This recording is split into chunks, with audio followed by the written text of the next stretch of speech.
Michael Ignatieff is back in Canada. But for how long? While away, he called America his country. You have to decide what kind of America you want. It's your country just as much as it is mine. He even professed his love for America. I love the republic I live in. No wonder he'll ask Harvard to let him back. Ignatieff, he didn't come back for you.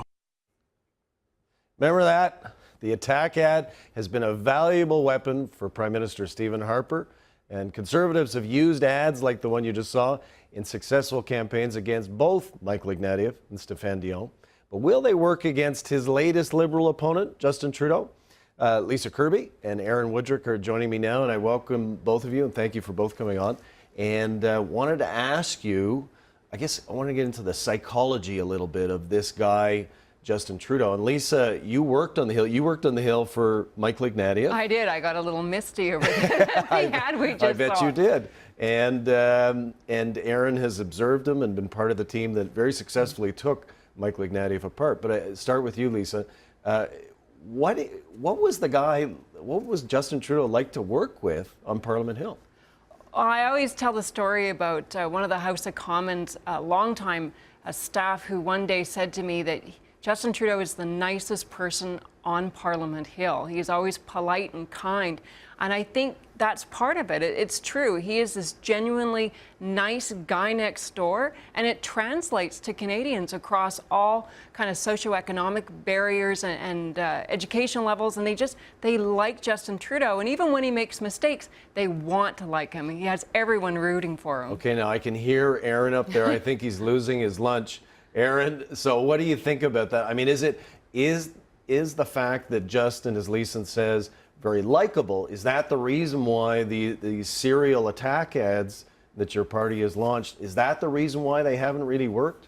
Well, I mean, first of all, I'd point out that we won't really know whether they've worked or not until the next election. So you'll recall there were times, with the previous leaders when the Tories put out attack ads, they were mocked for that, said that those ads weren't very effective. In the end, whether it was the ads or not, the Tories did manage to prevail. But speaking of Justin specifically, I mean, he's obviously he's a young, telegenic guy, almost tailor-made for this day of wall-to-wall media coverage, social media.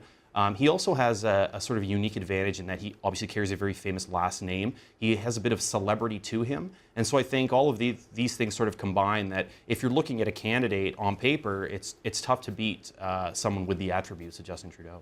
Lisa, what do you think about that? I mean, I've heard a theory, that's just a theory, that a lot of older Canadians are coming out for these rallies in places like Kamloops because they remember his dad, so because of his surname.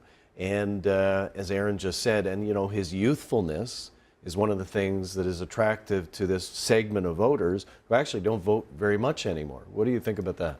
Well, I think both you and Aaron touched on some things that are really important. He is this kind of telegenic guy who seems really young, even though he's into his 40s. He seems like a young guy. He has this beautiful wife. He has these attractive children. And he just looks like he should be on a commercial somewhere. And there is a lot to be said about that, particularly given when contrasted against Stephen Harper and Tom Mulcair, these kind of old, angry white guys. And Justin represents what's different, everything that's different from them. He's affable and kind and funny, even though he makes mistake after mistake after mistake sometimes.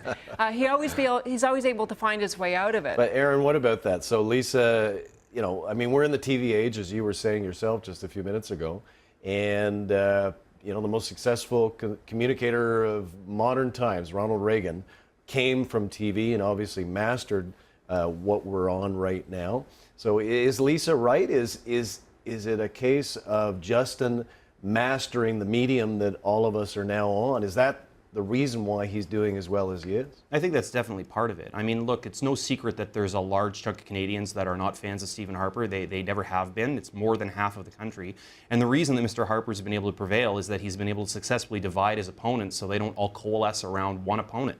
And right now, Justin Trudeau is, I think even he and his team would admit that they haven't put a lot of policy on the table. And so by doing so, he allows himself to be, for the folks who don't like Stephen Harper, he can be whatever they want him to be. And so the time will come when an election rolls around that he'll be forced to see if there's any meat on the bones there. But for the time being, I think he's doing exactly what he should be doing, which is allowing himself to be interpreted by folks who don't like Stephen Harper in whatever they want. Okay, let me ask a question, both of you. Put on your strategist hat. So it's actually almost exactly a year since he became Liberal leader, and it's just about a year to the next federal election. If you're Team Orange or you're Team Blue and you're sitting there and watching this guy, as Lisa said, he makes mistakes, but he continues to be popular. What do you think that the Tories and the NDP should be doing to try and chip away at Justin Trudeau's popularity? Lisa. They need to be doing the opposite of what they are. Tom Mulcair, he does well inside the Parliament buildings. He does well in question period when he's kind of attacking and doing the job of the opposition. But you take him out of Ottawa and he just doesn't connect with voters. And I think that's one of the things that the NDP needs to be doing, is figuring out a way that Tom Mulcair can get Canadians to like him. Because I've said before, I don't think that the next election, the 2015 election, is between the New Democrats and the Conservatives. I think it's going to be a battle between the Liberals led by Justin Trudeau and Stephen Harper's Conservatives. Aaron, what about that? The likability factor, it's as simple as, it's as basic as people like Justin Trudeau, notwithstanding his mistakes and his contradictions. They like him, and they don't like the other two guys as much. What do you think?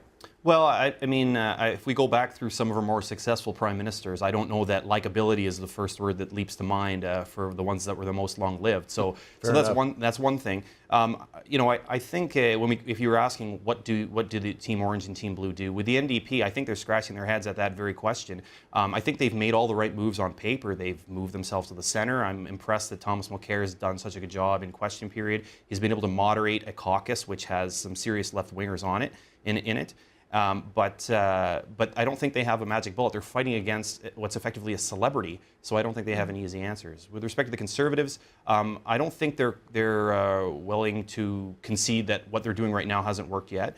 If it's a year from now and we're 6 months out from an election and nothing has changed, perhaps you might see a change in direction. But I think right now they're taking the approach that it's all about sowing the seeds in people's minds so that when a campaign comes around, and Trudeau, if he puts his foot in his mouth like he has up to this point, that will remind people that we're not just electing a guy who, it's not about niceness, it's about competence, and it's about, is this a guy that you really trust to run the entire country?